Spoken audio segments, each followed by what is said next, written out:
Elder sister, the jade pendant you're wearing has excellent color and the carving looks quite novel. Could you take it off and let your younger sister have a closer look? The peaks of cloud-hidden mountain were wrapped in mist, and the early autumn wind howled as it swept across my face. I suddenly shivered, my vision gradually focusing after a brief dizziness, and I saw clearly the face before me, gentle and delicate, yet unable to conceal the greed lurking in her eyes. It was my half-sister. Wen. In that instant, the blood in my veins nearly froze, and my heart pounded wildly against my ribs in my chest. Just a moment ago, I had been in that cold, dim backyard, listening to the clamorous drums and gongs from the front courtyard, the wedding music of my fiancé Shui Changqing and Wen. Dragging my crippled legs, I coughed up a mouthful of black blood amidst the excruciating pain of my failing organs, and with a heart full of resentment and humiliation, I breathed my last. But now, the mountain wind, the cliff, and Wan's outstretched hand all told me with unmistakable clarity I had returned to the second before the tragedy struck.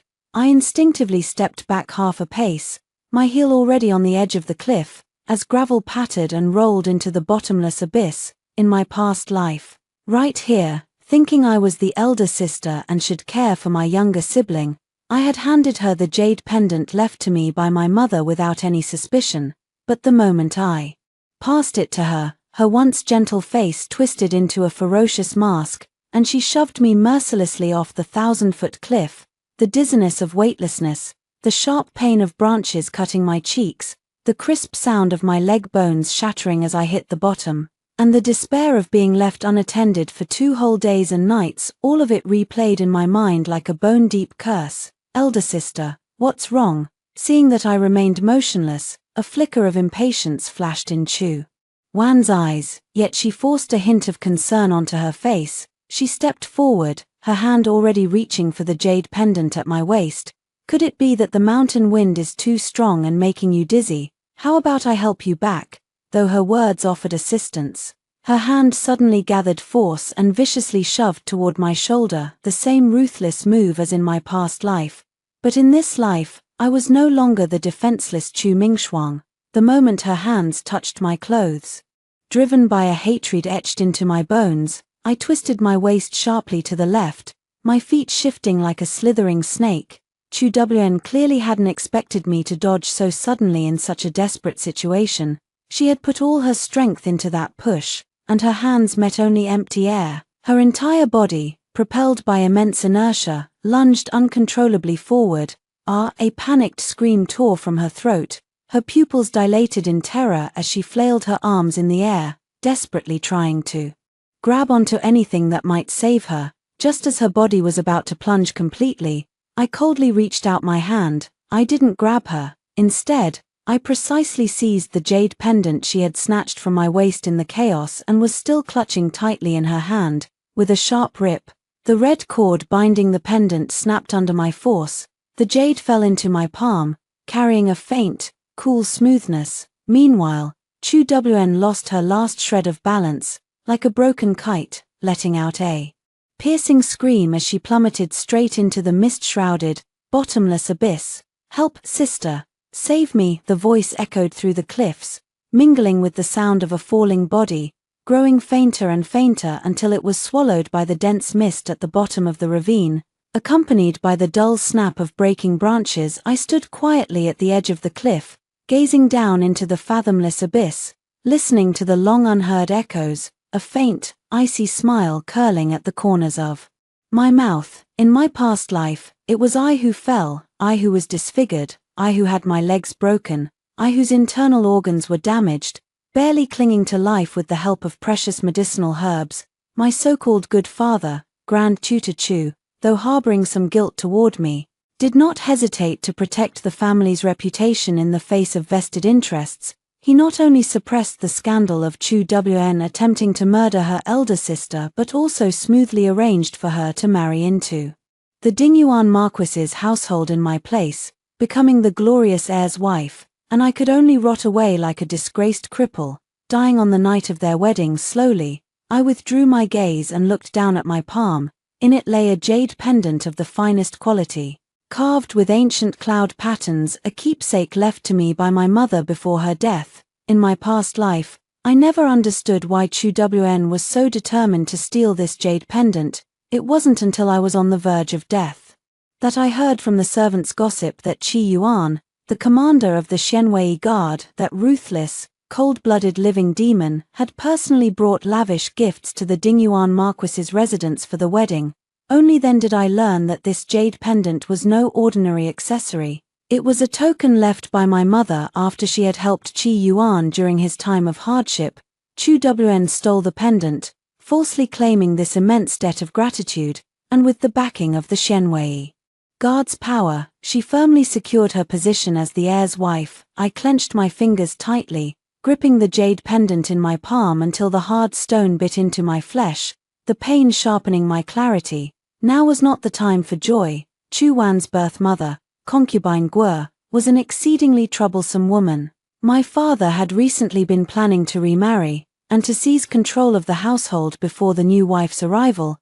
Concubine Guo must have secretly instigated Chu Wn to strike with lethal intent. In my past life, it was precisely because the legitimate daughter was gravely injured that my father had to temporarily halt his remarriage plans, allowing concubine Guo to take over the household's reins, even opening the storeroom of my mother's dowry when Chu Wn married. Chu Wn fell. The guards my father sent to protect me would soon find their way here. I had to craft the perfect escape for myself. I crouched down, picked up a sharp piece of gravel by the cliff's edge, and, with a blank expression, slashed several bloody marks across the back of my hand and arm. I controlled the force perfectly. The wounds looked like scrapes from a struggle, yet they wouldn't truly damage my tendons or leave ugly scars. Then I tousled my hair bun, tore half my sleeve, and made myself look utterly disheveled and terrified. Once I finished all this, I tucked the jade pendant into the hidden pocket of my inner garment, closed my eyes, and pinched my thigh hard. When I opened them again, my eyes were filled with terror and despair. Brimming with tears, I stumbled and turned, running down the mountain path I had come from. A shrill, trembling cry for help instantly shattered the deathly silence of cloud-hidden mountain's back ridge, crashing straight into the group of guards from the Grand Tutor's mansion, who were hurriedly searching up from the mountainside with torches in hand. Help! Someone! Come quick! Second sister slipped and fell. My piercing wail tore through the night of the back ridge. The torchlight, like a darting fire dragon, swiftly converged on me. The lead guard, seeing my disheveled hair, torn sleeve, and the deep red bloodstains on my exposed arm, was so startled he dropped to one knee. My whole body trembled violently as I pointed toward the pitch-black cliff bottom, tears streaming down like broken beads. Playing the role of a terrified elder sister to perfection, the abyss was deep, the cliff walls steep. The guards searched all night and well into the morning before finally dragging Chu Wn up from the bottom. When she was pulled up, even the guards, accustomed to bloodshed, couldn't help but gasp.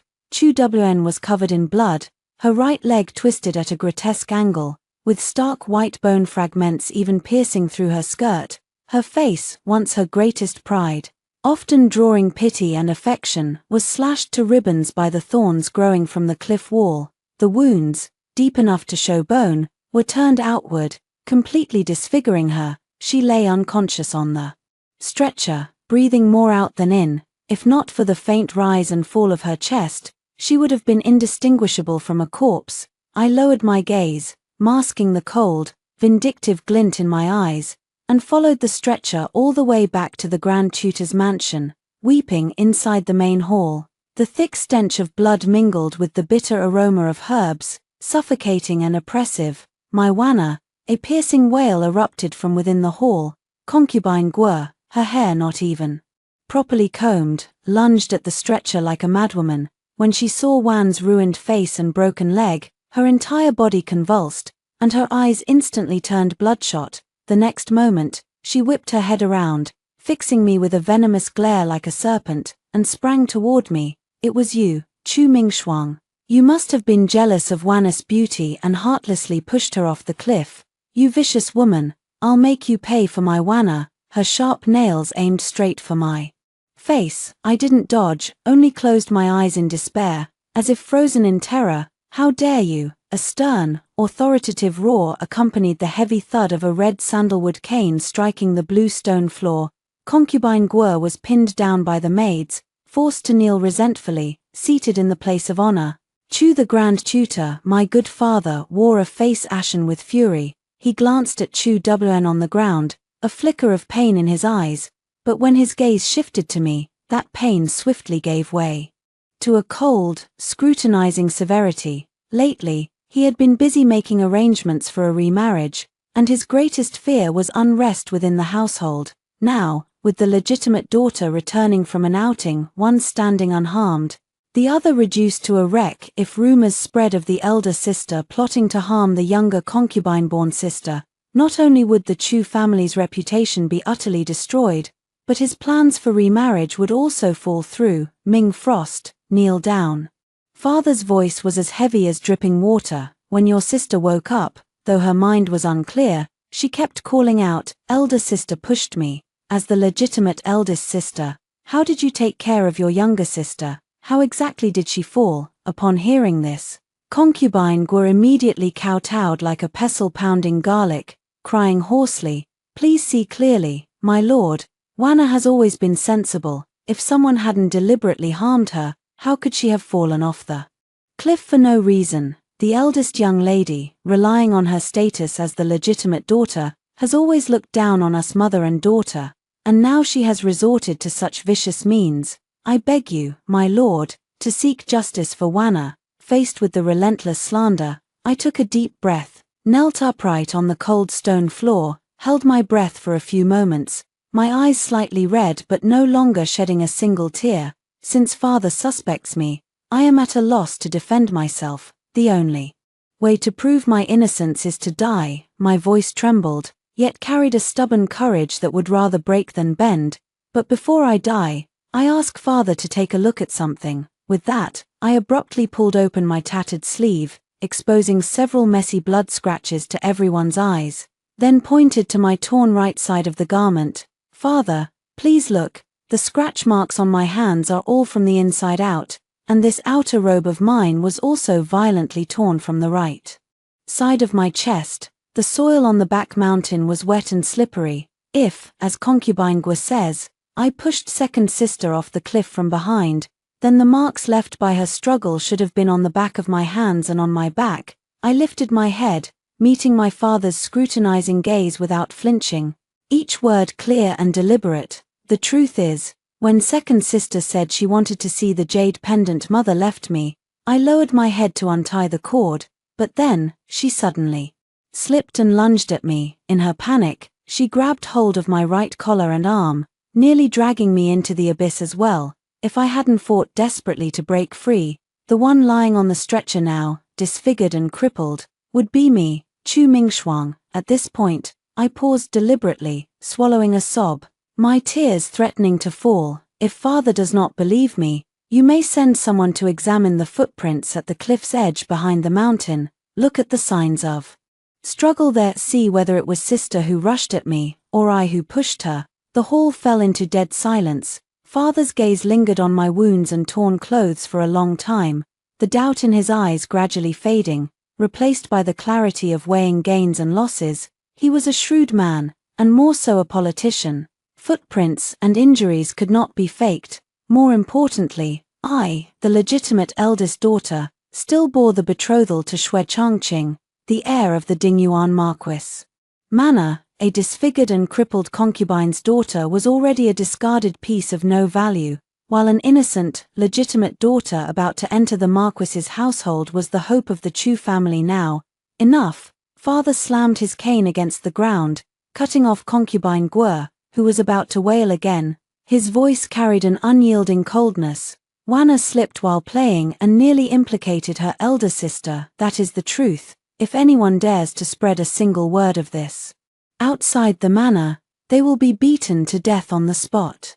Concubine Guo's sobbing abruptly stopped. She stared at father in disbelief, her lips trembling violently, finally realizing that he was going to completely abandon Chu Wn for the sake of family interests. She slumped to the ground, her eyes vacant, then suddenly jerked her head up to look at me, her gaze dripping with undisguised venom and resentment. I knelt there quietly, my face maintaining a pitiful, post-escape fragility, but inside I was sneering coldly. I knew concubine Guo's calculations all too well. With Chu Wn crippled, her greatest bargaining chip was gone, but she would never swallow this insult easily. The only thing she could now count on was the illicit bond between Chu Wn and Xue Changqing.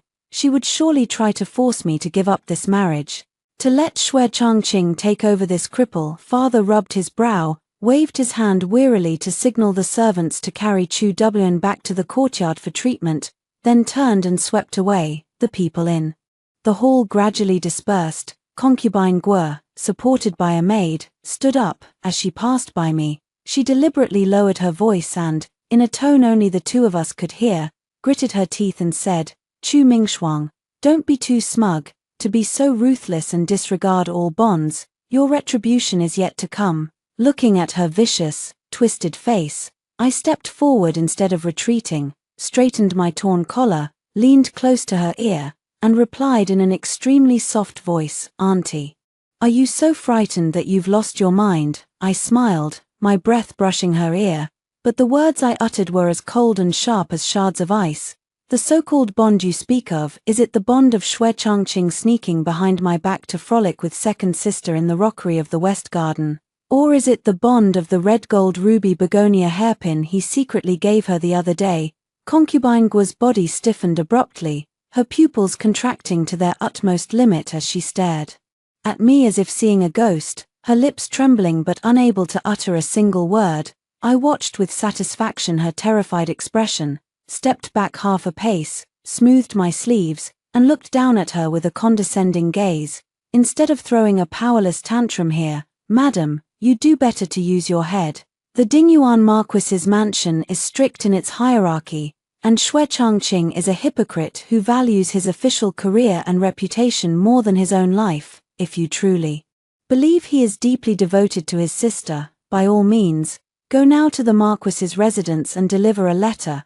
See if this elegant and refined heir dares, at this critical juncture, to risk offending my father by bringing your disfigured, crippled daughter into his home in a humble sedan chair." Having said this, I no longer looked at her face, pale as paper, and turned to leave with my personal maid, Jilan. Returning to my Shuanghua courtyard as soon as I stepped through the door, Jilan hurriedly closed the windows and doors, fetched hot water to clean the bloodstains on the back of my hand, her eyes red with distress. "Miss, how did you get such a serious injury? What if it leaves a scar? It's just a minor flesh wound. Compared to being devoured alive, skin and bones and all, what does it matter?" I let her apply the medicine, but my gaze fell on the candle flame on the low table. In this life, I would not only call off the nauseating engagement with Xue Changqing but also make them pay for their greed. However, for a woman in the inner quarters to take the initiative in breaking off an engagement was extremely difficult. One misstep and she would be branded as defiant. I had to find a powerful patron, one so formidable that even my father and the Dingyuan Marquis's mansion would not dare to offend. I removed the orchid and took out from my bosom the white jade pendant I had snatched back from Chu Wn. The jade ornament shimmered with a warm, glossy luster under the candlelight. Qi Yuan, the commander of the Shenwei Guard, was the sharpest blade of the great Ning dynasty, wielding the power to inspect and oversee all officials. He acted ruthlessly and mercilessly, and countless high-ranking officials and nobles in the court trembled at the mere mention of his name. Yet who could have imagined that such a living demon, in his days of destitution, had once been saved by my mother's grace, and this jade pendant was the token of a promise he had made. I walked to the desk, spread out a sheet of Chengsintang paper, and picked up the brush. Instead of writing a letter directly, I pressed the jade pendant onto the paper and carefully traced the unique cloud pattern mark on it with a charcoal pencil. Then I folded the tracing, tucked it into a plain envelope with no markings. "Jilan," I called softly, and Jilan immediately pushed the door open and entered. "Your orders, miss. Go out first thing tomorrow morning to the Baofeng pawnshop in the south of the city. Don't use the main entrance, go to the back alley and find the shopkeeper with a knife scar at the corner of his eye. Hand him this letter and say, a deceased friend's belongings, requesting to see the person in charge. I handed her the envelope and lowered my voice to instruct, remember, no matter what he asks, just say you're following orders, never reveal your identity, hand over the letter and leave immediately. The Baofeng pawnshop was one of the Xuanwei's hidden outposts in the capital. This was a card that Chu Wn, in her smugness, had inadvertently revealed to me on her sickbed before my death in my past life, boasting about how she had contacted Qi Yuan. Now, this card belongs to me. After arranging everything, I finally felt exhaustion wash over me like a tide. That night, I slept soundly, without even the bone-chilling cliff wind from my past life haunting my dreams. The next morning, from the west courtyard came a series of heart-wrenching screams, and the loud crash of shattered porcelain. A young maidservant sent to gather news reported back. Chu Wn had woken up. When she realized her right leg was completely numb and saw in the bronze mirror her face wrapped like a dumpling, even oozing blood, she went mad on the spot. She not only smashed all the furnishings in the room but also bit two matrons who tried to restrain her. Concubine Guo held her in the room, weeping bitterly, after the mother and daughter muttered something to each other. A trusted old nanny of Concubine Guo sneaked out through the side gate of the Grand Tutor's mansion. Miss, that old woman is heading toward the Marquis Dingyuan's residence. Jilan stood beside me, reporting in a low voice. I was leisurely trimming withered branches from a bonsai and couldn't help but let out a cold laugh upon hearing this. Aunt Guo couldn't hold back any longer. With Chu Wn ruined, to cling to Xue Changqing as her last lifeline, Aunt Guo must have taken the token of their past illicit affair to threaten him. Xue Changqing, outwardly gentle as Jade, was in truth utterly selfish and cold-hearted.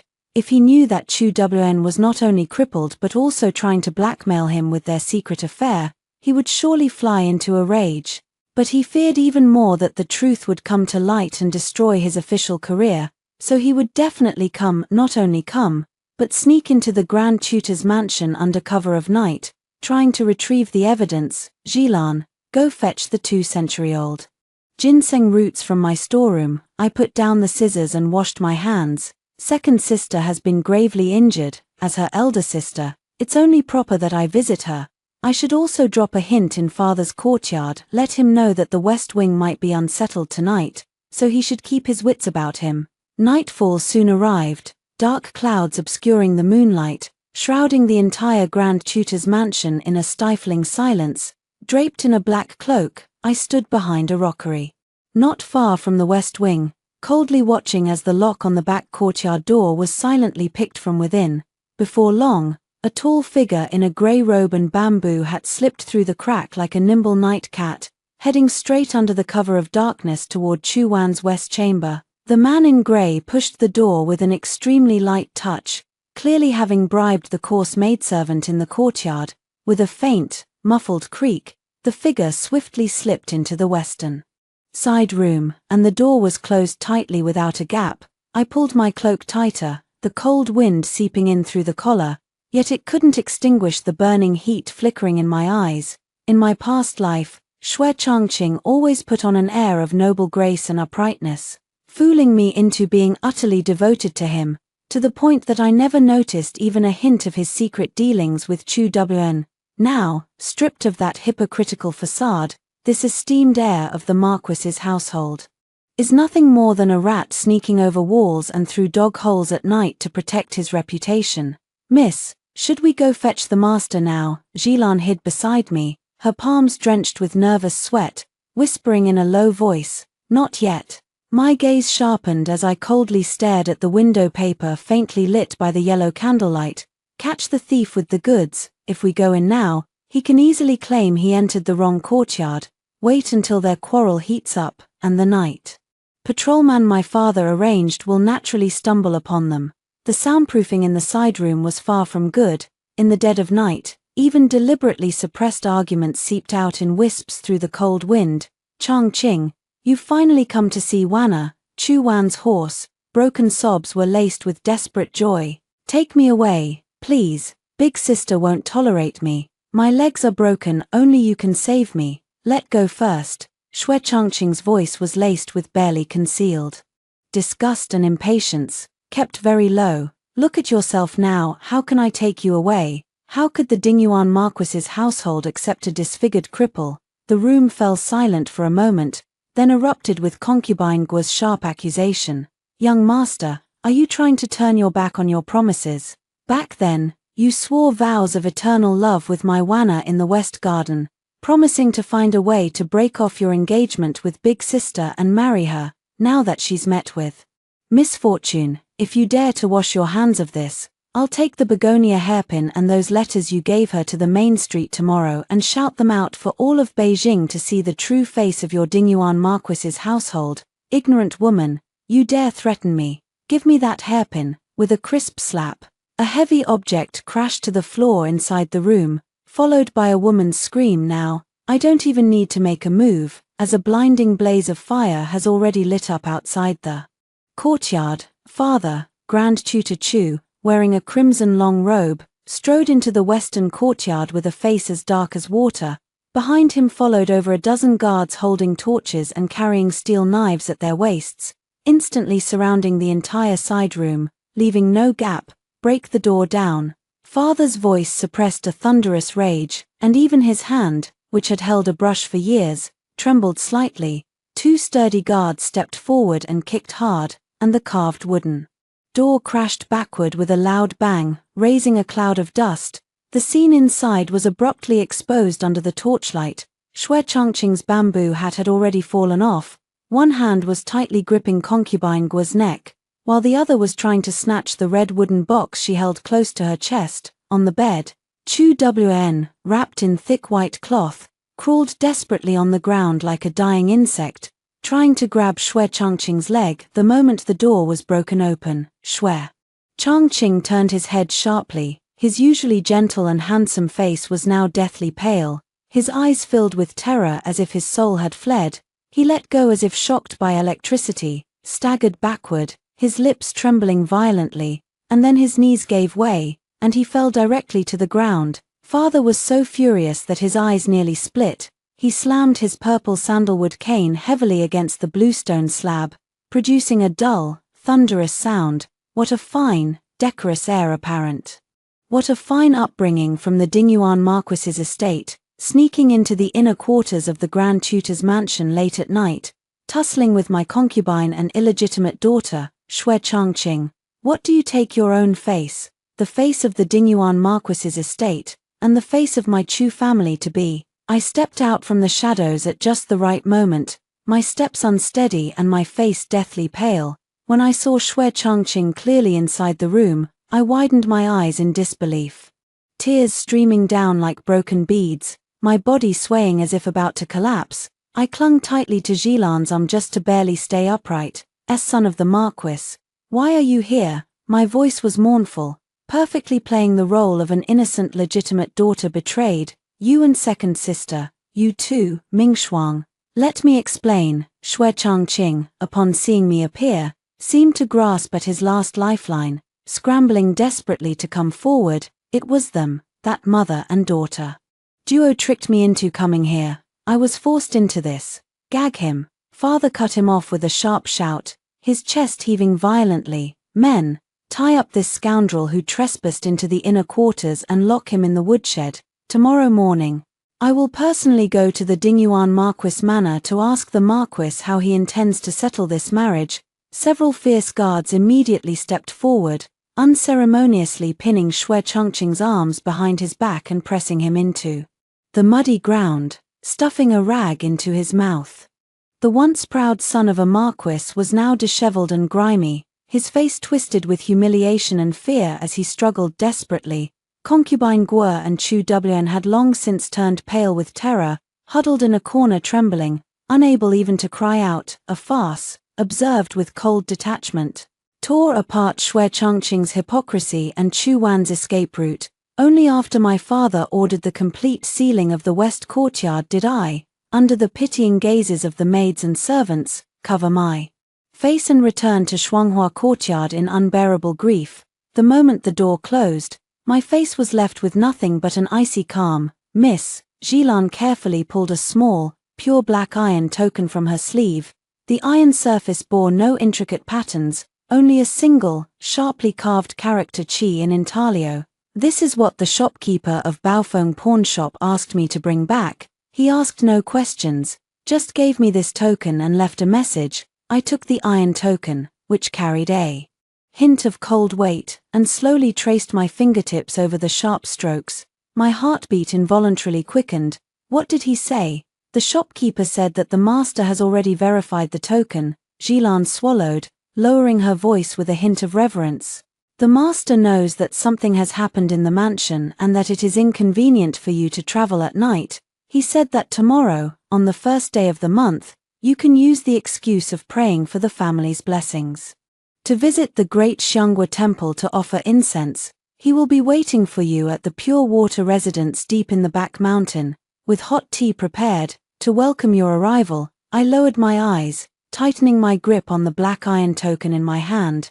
Qi Yuan truly lived up to his reputation as the living king of hell who presided over the imperial prison. His reach extended to the heavens, and his mind was meticulous. I could only wonder what faced this commander, whose power overshadowed the entire court, would show me tomorrow at the Jingshui residence. Me, the daughter of an old acquaintance seeking to repay a debt of gratitude.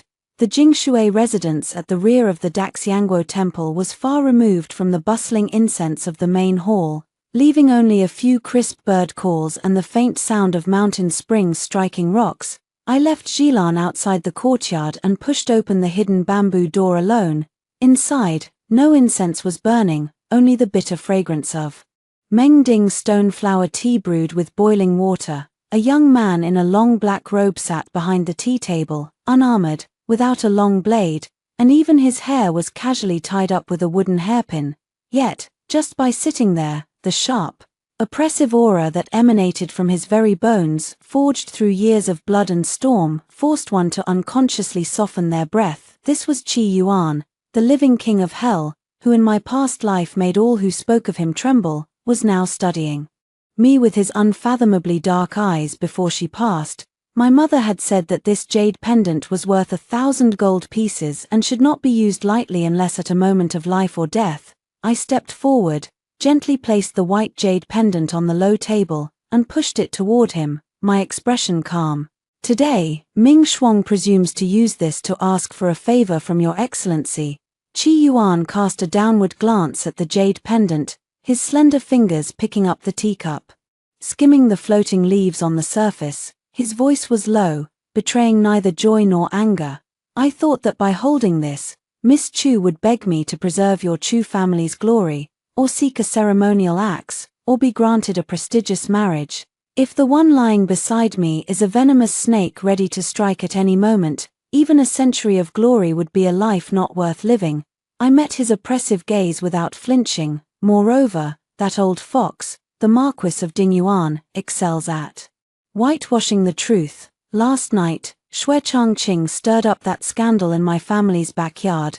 Though my father dragged him to the Marquis's residence this morning to demand an explanation, the Marquis of Dingyuan will never easily agree to annul the engagement. In my past life, even without witnessing last night's scene, I knew well the Marquis's tactics and demeanor. As long as the benefits are sufficient, what is face worth? I leaned in slightly, lowering my voice to a whisper. The Marquis of Dingyuan will definitely sacrifice the pawn to save the rook. He will put on a show of deep remorse, even beating Xue Changqing half to death in front of my father, then pin all the blame on concubine Guo and second miss, accusing them of using despicable means to deliberately seduce him. In the end, he will only need to present generous gifts and utter some platitudes about never letting Ming Shuang suffer any grievance. Not only will this engagement not be annulled, but my Chu family, for the sake of both households' dignity, will be forced to hold our noses and swallow this bitter pill. Qi Yuan's movements paused slightly, and a glimmer of intrigued scrutiny finally appeared in his cold, piercing eyes. He set down the teacup, his slender fingers tapping unhurriedly twice on the sandalwood tabletop. Miss Chu, with such a thorough understanding of human hearts, you must have already devised a strategy to break the deadlock before coming to see me. A faint, almost Imperceptible smile curled at the corner of his lips as he withdrew an unmarked, dark-patterned envelope from his sleeve, holding it between two fingers and offering it to me. "What you need, I had prepared last night." My heart jolted as I reached out to take the envelope. The moment my fingertips touched the slightly rough paper, I immediately sensed that it contained several thick deed documents. Xue Changqing has always prided himself on being upright and refined, but in reality, he not only owes 30,000 taels in loan shark debts at the underground gambling den west of the city, but has also kept a mistress from a brothel on Willow Tree Lane. That mistress is already 5 months pregnant. Qi Yuan's voice was as calm as if he were discussing the weather, yet every word was like a blade, precisely striking the fatal weakness of the Dingyuan Marquis's household. Your father values reputation above all else. If the Dingyuan Marquis tries to pressure you using the friendship between our two families, just slap these IOUs and the mistress's indenture contract in his face. Let's see if the Xue family still has the face to cling to this marriage. I tightened my grip on the envelope, feeling cold sweat all over my palms, half from shock at Qi Yuan's all-encompassing methods, half from the wild joy of finally breaking free from the shackles of my past life. With these items, Xue Changqing's perfect mask would be completely torn apart. The Dingyuan Marquis's household would not only have to withdraw from the engagement willingly but also swallow this bitter loss to silence the Chu family. Moreover, once this matter came to light, concubine Guo and Chu Wan's self-righteous deep affection would become a complete joke. Great kindness need not be repaid with words. I stood up and solemnly bowed to him with a grand gesture. I, Mingshuang, will remember today's favor. The Jade Pendant is returned to its rightful owner. From now on, the Chu family and you, sir, are even, and I will never use it to coerce you again. With that, I turned and prepared to leave. Time was pressing. I had to rush home before my father was swayed by the Dingyuan Marquis's sweet talk. Chu Mingshuang.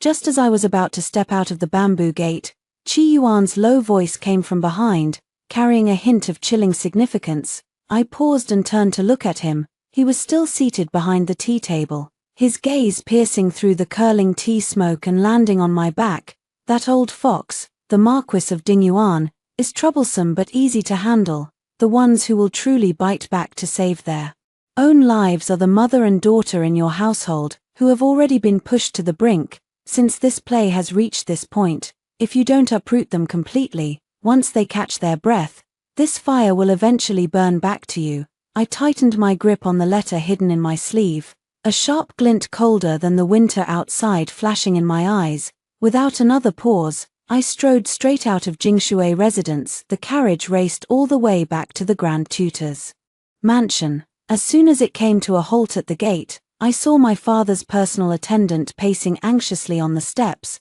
The moment he spotted me alighting, he rushed over as if clutching at a lifeline. "Eldest miss, you're finally back. The Marquis of Dingyuan has personally brought the heir to apologize to father, and they're now in the main hall of the front courtyard. The master is being cornered by the Marquis's words, and somehow, concubine Guo got wind of it. She's kneeling outside the hall, wailing and threatening to dash herself against the pillars. The pillars in the front hall of the main courtyard were chilled by the biting autumn wind. Before I could even step onto the stone steps with Jilan, Aunt Guo's sharp and mournful cries pierced my ears. "Master, Wana is your own flesh and blood. Now that his face is ruined, if even the heir abandons him, he'll have no choice but to shave his head and become a monk. I beg you, for the sake of our years together, give Wana a way to live." Through the half-open folding door, the Marquis of Dingyuan's voice, seemingly filled with remorse, followed. "Brother Chu, this matter is indeed Changqing's fault, but last night, he had a few drinks and was inevitably set up by someone with ill intent. At the end of the day, it's this wretch's lack of self-control. What do you think? Our families have decades of friendship. We mustn't let a minor dispute in the inner quarters harm our goodwill. Changqing's rightful wife will always be Mingshuang. As for that girl Wana, the Marquis's estate will bring her in through the side gate with a small sedan chair, ensuring she suffers no grievance. What say you? How amusing, Marquis. So you mean to say that I, the legitimate daughter of the Chu family, must share my husband with my own half-sister, all to earn a reputation for virtue and magnanimity, I sneered, brushing aside Gilan's hand holding the curtain, and stepped steadily over the threshold. The eyes of everyone in the room turned sharply toward me. The Marquis of Dingyuan's face stiffened, while my father, Grand Tutor Chu, was ashen-faced, his chest heaving violently, and Xue Changqing, who had been kneeling in the center of the hall, stubbornly craning his neck as if ready to die rather than submit, could not hide the flicker of guilt and embarrassment in his eyes the moment he saw me. Ming Frost, when elders are speaking, what are you doing here? Isn't it chaotic enough already? Though my father was scolding me, his tone carried more of a protective intent to keep me out of trouble, fearing I might get entangled in these sordid affairs.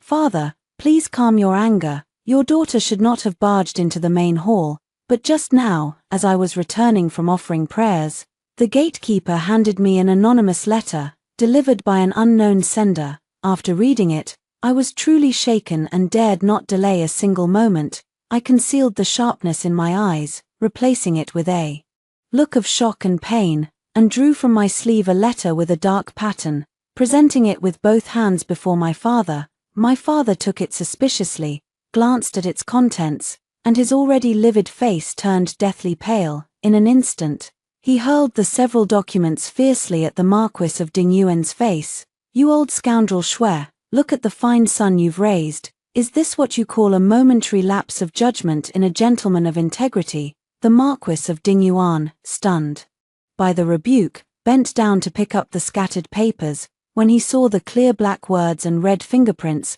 the composure on his aged face instantly cracked, and his lips trembled so much he could not utter a single word. 30,000 tales of underground loan notes, with signatures and seals all in order. I looked down from above at Xue Changqing, who had suddenly raised his head, his face ashen, and spoke each word like a blade, not to mention that enchanting Miss Ayu from Liushu. Ali, 5 months pregnant, counting the days. It was conceived just a month before the prince and I set our wedding date.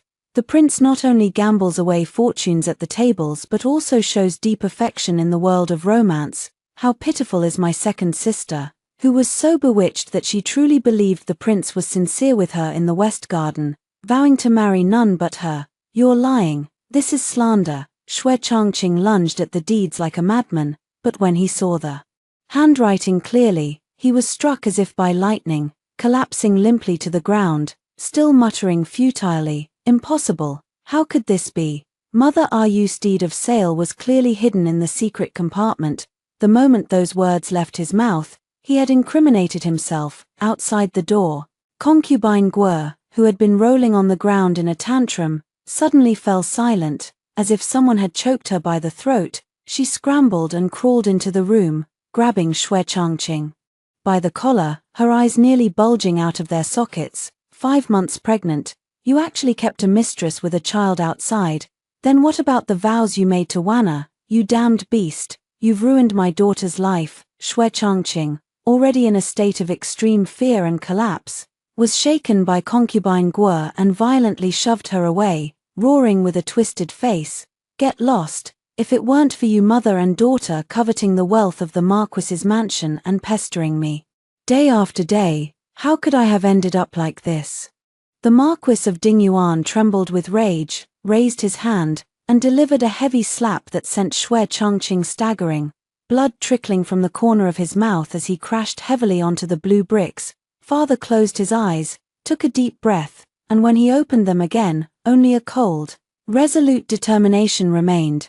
Marquis of Dingyuan, if these documents are sent to the censorate, you know better than I whether your title can be preserved. The marriage contract is returned. From this day forth, the Chu and Xue families are severed, never to meet again in life or death. Guards, see our guests out. In the dead silence of the room, only Aunt Guo sat slumped on the cold floor, staring at the empty doorway, letting out a mad, wailing shriek that was half laughter, half tears. After the farce of the Dingyuan Marquis's mansion breaking off the engagement, the capital had been in an uproar these past few days. Xue Changqing was utterly disgraced. The Marquis had him beaten with the family rod until half his leg was broken. then hastily stuffed him into a carriage and sent him back to his ancestral home. The pregnant mistress was dealt with by a bowl of abortifacient and sold off to the lowest of brothels. Meanwhile, the western courtyard of the Grand Tutor's mansion was as silent as a living tomb. As I stepped into the western wing, a heavy smell of mold and bitter medicine hit me. On the bed, Chu Wn lay withered, the splints on her broken leg still not removed, sprawled like a lifeless fish out of water. Aunt Guo was mechanically feeding her a bowl of rice porridge. Hearing the door, she jerked her head around, and those deep-set eyes, upon recognizing me, instantly flashed with a venomous, snake-like malice. I waved my hand. Jilan stepped forward expressionlessly, placing a food box heavily on the round table missing a leg. Lifting the lid, it revealed a pot of still steaming, rock sugar bird's nest soup. Aunt Guo, you've been so anxious and exhausted these past few days that you even pawned that gold-inlaid kingfisher hairpin from the bottom of your trunk, just to bribe the kitchen woman to add something to my calming tea. I picked up the pot of bird's nest soup, walked slowly to her, and looked at her with a half-smile. Unfortunately, that woman was a coward. As soon as she saw the rods, she confessed everything. This tonic, laced with a full dose of poison, I've returned to you untouched. The coarse porcelain bowl in Concubine Guo's hand crashed to the ground with a clatter, sticky brown rice porridge splattering everywhere. She stared fixedly at the bowl of bird's nest soup, the color draining completely from her face, before erupting into a bone-chilling, bitter laugh. Chu Mingshuang, you truly are a fire demon with a hard life. Concubine Guo abruptly stood up, pointing at my nose in near madness as she cursed. What gives you the right to be so high and mighty? That short-lived mother of yours, born of a merchant family, only seized the position of legitimate wife by flaunting a few dirty coins. If it weren't for you mother and daughter being in the way, my Wana would be the Grand Tutor's rightful legitimate daughter. She should have married into the Marquis's mansion in glory, not ended up a cripple like this. I watched Concubine Guo's ugly display with cold indifference, idly toying with the lid of the bowl as I spoke, my tone as light as if discussing the weather. So back then, you tampered with my mother's medicine, giving her, already racked with pain, a blood heat illness that slowly killed her in bed, didn't you? In my past life, just before I died, Chu Wn had gleefully whispered this secret in my ear. Now, I was merely tearing open a scar that had already healed. Concubine Guo froze, seemingly caught off guard that I knew of this, but in her utter despair and hatred, she had long lost her reason, leaving only the madness of one who has nothing left to lose. So what? If I did, she deserved to die. She stole my husband's heart, she stole the position of the Chu family's matriarch. I served her tea and water every single day. Why should I? My only regret is that I didn't poison you, that little wretch, along with her back then, so you could live to ruin my Wana today. Poisonous woman, you venomous, snake-hearted fiend. A thunderous roar exploded from outside the door. The door was flung open, and Father, Grand Tutor Chu, stood trembling in the cold wind. His face ashen, his eyes bloodshot as he glared at Concubine Guo. Concubine Guo's laughter was abruptly severed. As if cut by a blade, her legs gave way, and she collapsed heavily to her knees, trembling like a leaf in a storm. Master, please listen to your concubine's explanation. It was the eldest miss who forced me. I heard with my own ears you admit to the poison plot against the mistress, and you still dare to quibble. Father's rage sent a surge of blood to his throat, which he swallowed down with effort. He strode forward and delivered a resounding slap, splitting the corner of Concubine Guo's mouth and sending her sprawling onto the shards of porcelain. The Grand Tutor, once gentle and dignified, now looked at the concubine who had been by his side for years. His eyes filled only with bottomless disgust and hatred. Our Chu family, a lineage of pure scholars, has raised such a demon. Guards, several burly matrons surged in like wolves. Force this bowl of bird's nest down the poisoner's throat. Father pointed at the poisoned soup on the table, his voice icy and devoid of warmth. To the outside, announced that Guo has suddenly fallen ill and died. As for this unfilial daughter, he cast a cold glance at Chu Wn, who was already wailing in terror on the bed, scrambling to crawl down and beg for mercy. At dawn tomorrow, harness a mule cart and send her far away to the ascetic nunnery in Juju. Without my written order, she is never to set foot outside the nunnery's gate for the rest of her life. Let her fend for herself. Master, spare me. Father, spare me. Amid heart-wrenching screams and struggles, the matron's mercilessly pried open concubine Gua's jaw and poured the entire bowl of scalding bird's nest laced with poison down her throat. Within moments, she was writhing on the ground, clutching her twisted abdomen in agony, black blood oozing from her 7 orifices. Chu Wn was so terrified that she fainted dead away. I quietly watched this scene. The splendor and glory they had enjoyed in their past lives, built upon my bones, was finally repaid in full with the most devastating price. When I stepped out of the west courtyard, a light, delicate snow began to fall outside. The cold wind brushed against my burning cheeks, scattering the last lingering heaviness in my heart. Miss Jilan hurried over from the doorway, holding an exquisitely crafted long box of rosewood. Lowering her voice, she said, "The manager of Baofeng Pawn Shop just delivered this in person. He said it is the master's New Year gift for you." I was slightly taken aback and opened the box. Lying quietly on the soft red silk was a flawless, top-grade mutton fat jade hairpin, intricately carved with a proud plum blossom braving the frost. Beneath the jade hairpin lay an unsigned plain note, on which 2 lines were written in sharp, vigorous thin gold script. "The deep ailment is gone, the heart begins to clear, may you be well." I gazed at the calligraphy, bold and graceful like iron strokes and silver hooks, my fingertips gently tracing the smooth contours of the jade hairpin. I couldn't help but curl my lips into a faint smile amidst the swirling snow. The harsh winter of this life had finally passed. My spring was only just beginning. After hearing the first story above, what are your thoughts? Feel free to share your opinions in the comments section. Next, there is another similar story. Let's continue to see. After mother died, father took me back to the Marquis's estate. Knowing he was in the wrong, he was chased 3 times around the estate by the furious Marchioness wielding a knife, leaving him bruised and battered.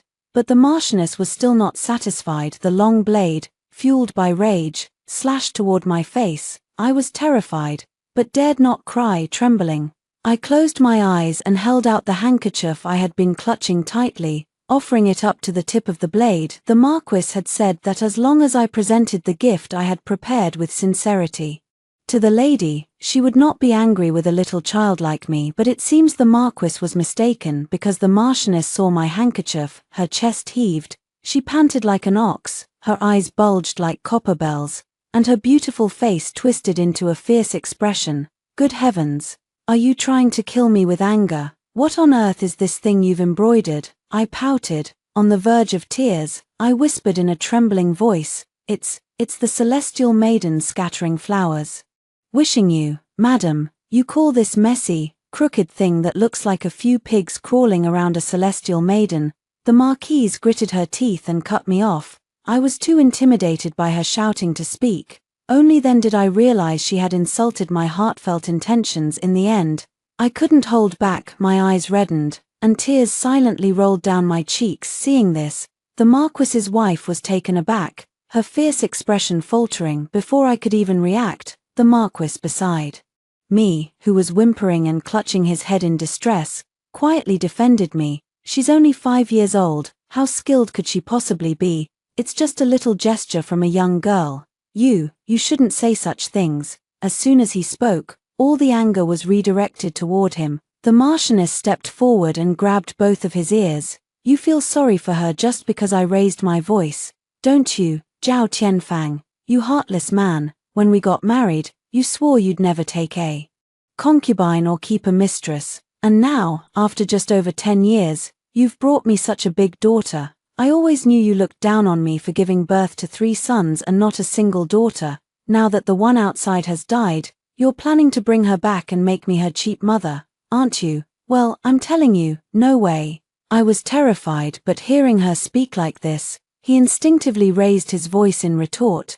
"I don't want you to be my mother. I have a mother, and I don't want this strange uncle to be my father either." Before the second father could even leave my lips, The woman dressed as a servant beside the Marquis's wife suddenly stepped forward and slapped me across the face, shouting loudly, "When the Marquis and his wife are speaking, when is it your turn to interrupt?" Her voice was stern and her expression fierce. All the fear and grievances in my heart suddenly surged up at once, turning into heart-wrenching sobs at that moment. Only one thought remained in my mind: I hated Lord Zhao, I hated the lady of the house, and I also hated the old maidservant who served the lady of the house. I missed my mother, completely unaware that fierce slap was to save my life that day. The news that the Marquis of Northern Stability had brought back an illegitimate daughter spread throughout the entire capital. He and the Marchioness, once a loving couple who treated each other with respect and deep affection, suddenly became the talk of the town. After meals, my mother was already dead. For the sake of the reputation of the mistress of the household, the Marchioness reluctantly acknowledged me as her nominal daughter. I moved into the most remote courtyard in the estate as the fourth young lady of the Marquis's household. I was attended by a pair of deaf-mute twins and a taciturn matron. Though the Marchioness had a face as lovely as a lotus flower, her methods were as fierce as thunder. Although she tolerated my living in the mansion, she absolutely refused to acknowledge my status as an illegitimate daughter and would not allow my name to be recorded in the Zhao family genealogy. The Marquis of Dingbei, knowing he was in the wrong, complied with her in every matter. Strangely, the handkerchief I embroidered on the day I first entered the mansion deeply offended her eyes. Yet she did not hire a specialized female instructor to discipline me. Instead, she had me, at just 5 years old, study and learn alongside the 3 young masters of the Marquis's household, delving into the classics, history, philosophy, and strategies for governing the state internally. When she saw me being caned by the tutor for writing a character incorrectly, her face turned as cold as ice. "There's only one girl in the household. Where would we find the spare money and time to hire a female tutor just for you?" When word spread, outsiders sighed with pity and sympathy. The lady of the Northern Pacification Marquis is famously kind-hearted. With a pleasant temperament and straightforward nature, who would have thought she would have such clever tricks when dealing with a mistress's daughter? Exactly. For a woman, lack of talent is a virtue. Instead of teaching her needlework and household management, she's learning things that are of little use to a woman. I'm afraid her future marriage prospects will be difficult. She's just an illegitimate daughter, not even as good as a concubine's child. It's already a blessing she wasn't secretly poisoned. She should just endure whatever comes her way. There were all sorts of rumors outside, and inside, my life wasn't easy either. Every day, I had to get up before dawn. Besides studying and learning to read with the tutor, I also had to practice some physical exercises to strengthen my body. But what tormented me the most were the 3 young masters of the Marquis's household. My 3 older brothers. My eldest brother, Zhao Tingju, was 7 years older than me and already showing signs of becoming a refined gentleman. He excelled in his studies and was the teacher's favorite student, with plans to take the imperial examination in a couple of years. Perhaps because he was older and more knowledgeable, he knew I wasn't his mother's biological child and was particularly strict with me every day. He not only checked what I had learned that day but also tested me on the previous day's homework before the teacher's class. However, he was not biased. Besides investigating me, he also had to look into second brother and third brother. The 3 of us often stood before him, drooping our heads and extending our hands, each one smaller than the last, to receive his palm strikes. Second brother, Zhao Tingyang, was 8 years old this year, much sturdier than the lean eldest brother, and often resented being disciplined by him. Unfortunately, no matter how much he resented it, he could hardly stir up any trouble under eldest brother's cold gaze. He was so resentful that every time he finished being punished with a grimace, he would always find some cruel amusement at my expense. The Marquis and the Marchioness strictly forbade me from leaving the house, so Zhao Tingyan's favorite thing to do was to sneak me out of the mansion. He was as big as a small mountain, though only 3 years older than me. He could lift me as if I were a little chick. He would often swing his arm and toss me onto his back, then sneak past the gatekeeper and take me out onto the streets. But it wasn't to take me out to play. Instead, it was to have me kidnapped by traffickers. I already know, You made mother unhappy. I heard traffickers love girls like you, who look as delicate as carved jade. If you were kidnapped, mother wouldn't be unhappy anymore. He always says that, which reminds me of the first time he saw me, when he excitedly pinched my chubby cheeks with both hands. Where did this snowball-like dumpling come from? Did mother finally give me a little sister? He got a good beating from the Marchioness and has held a grudge against me ever since. From the time I was 5 until I was 8, his favorite thing to do was to find ways to take me out of the mansion and have me kidnapped by traffickers. However, he is physically strong but lacks some intelligence. He often leaves me in crowded downtown areas, and my safety is at risk once he walks away. Yet he always holds my hand tightly if anyone tries to speak to me. He glares at them fiercely. If someone reached out to grab me, he would act like a mad bull. Not only would he shout and draw attention, but he would also give the person who grabbed me a good kick. When I was little, I was always afraid that I might actually be kidnapped later. As I grew older, there was no need for my second brother to swing his arms anymore. With just one look from him, I would willingly climb onto his back and let him carry me out for a stroll. Unfortunately, after I turned 8, the Marquis strictly forbade him from being so improper with me, and our delightful outings came to an end. As for third brother Zhao Tingyu, though he appears gentle and mild-mannered on the surface, he is truly as cunning as a fox. He is half a year older than me, but his academic skills are rather mediocre. When the teacher said east, he would answer west, yet he always managed to use his clever tongue to make the teacher beam with delight, thereby escaping punishment. He loved to tease me. He often threw things like frogs and grasshoppers under my desk or beside my chair, hoping to see me embarrassed. Later, he secretly tampered with my homework, which I had completed early.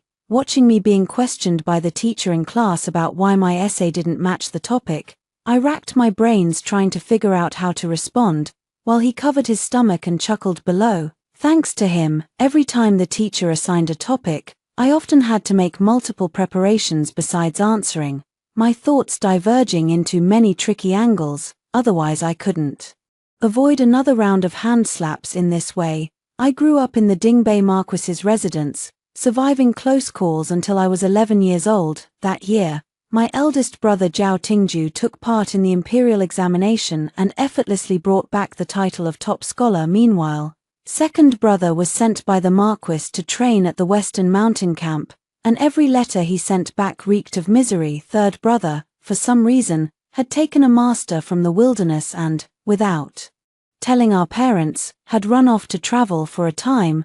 The Marquis's residence became unusually quiet. I remained, in the eyes of outsiders, that inconspicuous daughter from a concubine.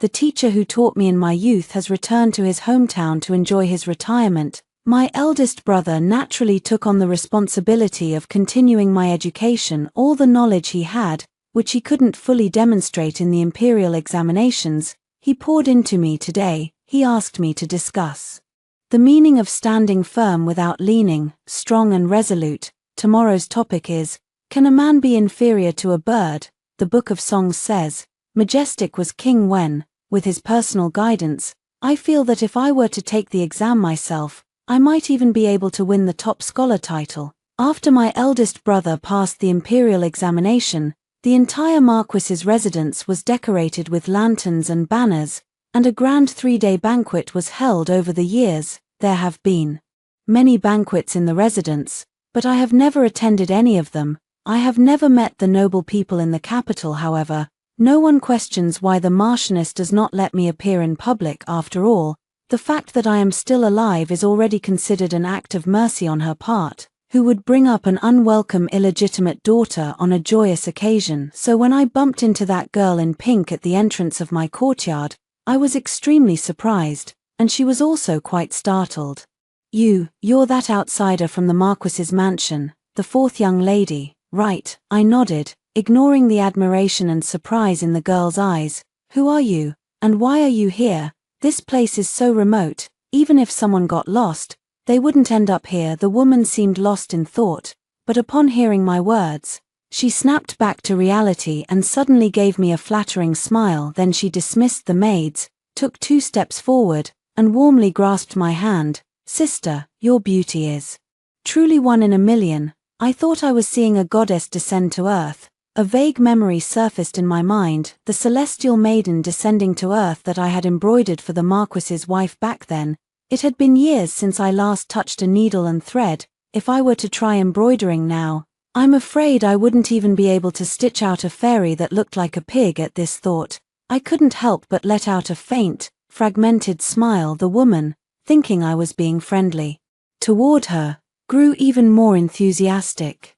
I am the second daughter of the Lee family, the censor-in-chief. I was strolling in the garden and unexpectedly lost my way, which is how I ended up stumbling into your place. Sister, she looked me up and down, her eyes blazing with intensity.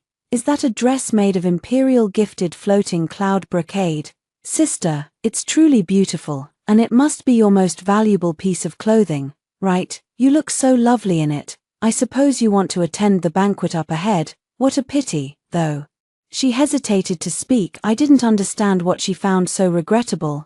This was just one of the most ordinary dresses in my trunk. I didn't even know what kind of brocade it was. The Marquise had someone make 8 sets of clothes for me each season, all from the same fabric. Seeing my puzzled expression, Miss Lee leaned in closer to me, lowering her voice. Ah, sister, with your celestial beauty, you really shouldn't be buried in this small courtyard. You should go out and let those self-proclaimed beauties from noble families see. Even if you're from outside, what does it matter? It's a shame that the Marquis's wife is so ruthless, leaving you depressed here. Sister, would you like to try a different way of living? I wanted to say I wasn't depressed here at all, but hearing about a different way of living, my eyes lit up as I looked at Miss Lee. Seeing that I was tempted, she wore a somewhat smug expression. This Marquis's household is now under the control of the Marquise, but once your eldest brother gets married and the new lady of the house enters, if she's willing to speak up for you, wouldn't your life become a bit easier? I nodded. That makes sense, but my eldest brother hasn't been betrothed yet.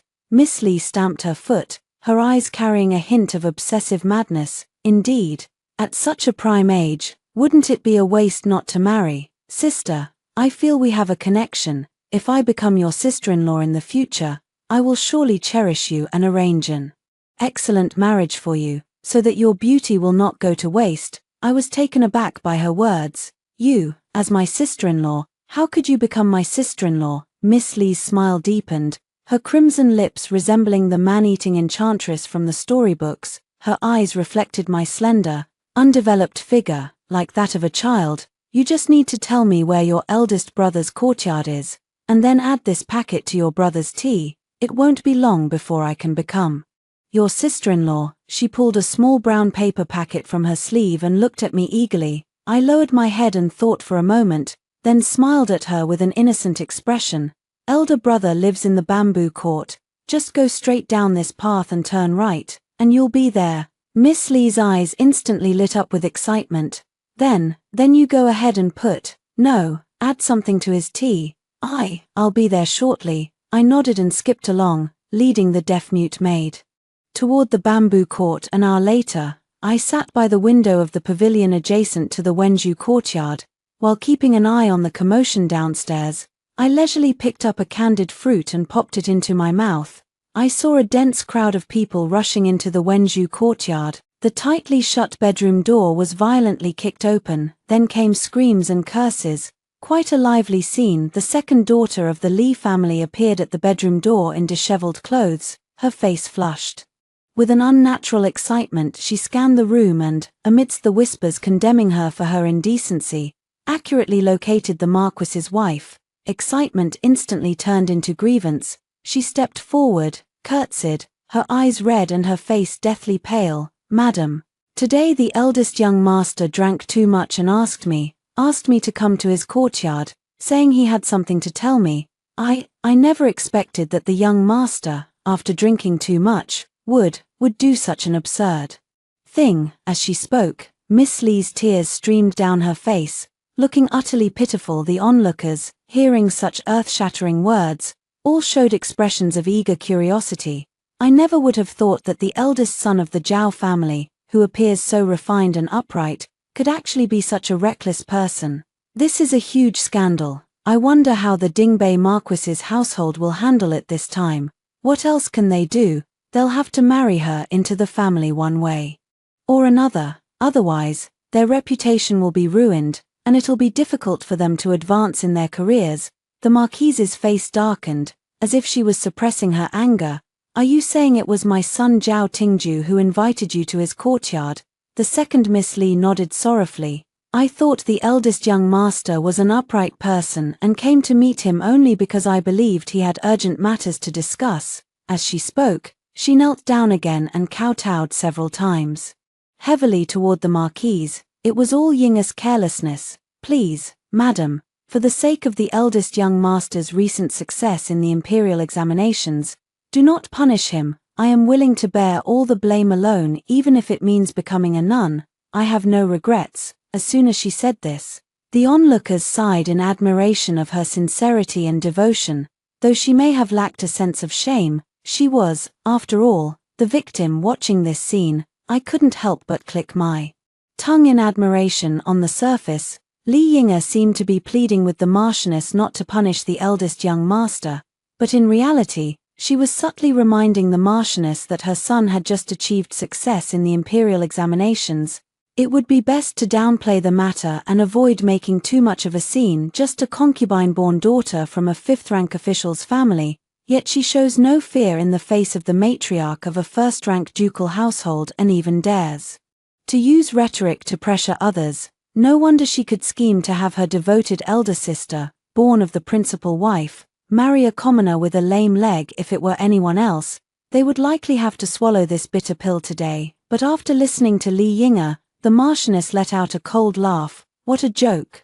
The bamboo study has always been the guest quarters of the Marquis's residence. Since when did it become my son's residence? As she spoke, she cast a disdainful glance at Li Yinga, then turned her gaze to the servants standing quietly nearby. Go, I want to see who dares to impersonate my son and engage in such scandalous behavior in my own home today. When she declared that the bamboo study was not Zhao Tingzhou's residence, Li Yinga's face instantly turned as pale as paper, and when the servant dragged out a drunken man with an ugly appearance and a frivolous expression, she suddenly stood up, her finger trembling as she pointed at the man. Who are you? In her agitated state, her voice cracked with a sharp, piercing tone. Oh my, isn't that the only son of the Earl of Cheng'an? He married early and still took 7 or 8 concubines. Yet he's never satisfied, spending all his time in brothels and pleasure houses. Could it be that Miss Li has done something improper with him? But why is Miss Li so adamant that it was young Master Zhao? Perhaps she used some underhanded method herself, trying to frame young Master Zhao, but ended up entangled with that good-for-nothing from the Earl of Cheng'an's family. Amidst countless whispers, Miss Li let out a piercing scream. It's impossible. I clearly asked that foreign. Before she could finish speaking, someone covered her mouth, holding her down so she couldn't move at that moment. A somewhat haggard-looking woman gracefully walked over from outside the crowd. She gave a slight bow to everyone and said calmly, "My unworthy daughter lacks any sense of shame, making a fool of herself in front of you all. This is actually the wife of the imperial censor." She stepped forward and slapped Li Yinga twice, one on each side, before ordering the servants, "Second Miss has lost her mind. Take her back." It seems that the matter of her own daughter being forced to marry a cripple by a concubine's daughter has been weighing on this Lady Li's mind all along. Just as the commotion was about to settle down, I still wanted to watch the excitement. Suddenly, a pair of large, well-defined hands reached out from behind and covered my eyes. Little girls shouldn't watch such filthy things. It's bad for the eyes. I grabbed that hand and pulled it down, allowing myself to see the light again. But the window had already been closed by someone, and nothing could be seen anymore. I pouted, feeling a bit bored, and could only grab my elder brother's hand and shake it. What will happen to Miss Li in the future? My eldest brother's expression turned somewhat cold. Either become someone's concubine, die of illness at the estate, or become a nun. Whichever path she took, it would surely be painful for her. I curled my lips in satisfaction, but when I looked up, I saw my eldest brother frowning at me. "Since you know she has impure intentions, why not keep your distance from her? Why bother engaging with her?" Of course, I wanted to make her suffer a bit. From the moment she introduced herself, I knew she was not a good person. Fearing I might be deceived, the Marchioness often sends her maids to tell me about the private scandals of various families in the capital. So, even though I rarely leave the house, I am well versed in the affairs of every household. I merely ordered someone to block the light in the Wenju courtyard. Then, through a roundabout way, I had the notorious heir of the Chengan Marquis sent into the room. This man's figure and outline somewhat resemble my brother's, but their characters and morals are worlds apart. As long as Miss Li had even a moment of clarity and did not push open that door, she would not have ended up in such a state. A person who could harm her own sister now has her sights set on our eldest brother. If we don't make her suffer a lesson so thoroughly that she can never recover, who knows what absurd things she might do in the future. I stared wide-eyed at my eldest brother. When facing an opponent, you must strike with a single, decisive blow. Isn't that what you taught me, brother? The elder brother's handsome brows furrowed into a small hill. He hesitated for a long while, then finally reached out and tapped the top of my head helplessly. Songha, there are some things that are not appropriate for you to do at your current age. Why it was inappropriate, he didn't say. After the spring imperial examination, my eldest brother first gained experience in the Ministry of Personnel for a year, and then requested to be assigned to a provincial post for 2 years. During the 2 years he was away from home, I felt the most free and at ease. Whenever my second brother had a day off, he still enjoyed taking me out to play, just like when we were children. As he grew older, his stature became increasingly robust, making him look like a small mountain. Fortunately, his face remains handsome, making him the dream lover of many young ladies in the capital. His personality is no longer as reckless as it was in childhood. In fact, he is even overly cautious when dealing with me. My mother-in-law dislikes me going out, believing it best for me not to step even half a foot outside the mansion. So, my second brother often sneaks me out, but he wouldn't allow me to wear beautiful clothes when going out, always making me change into ordinary,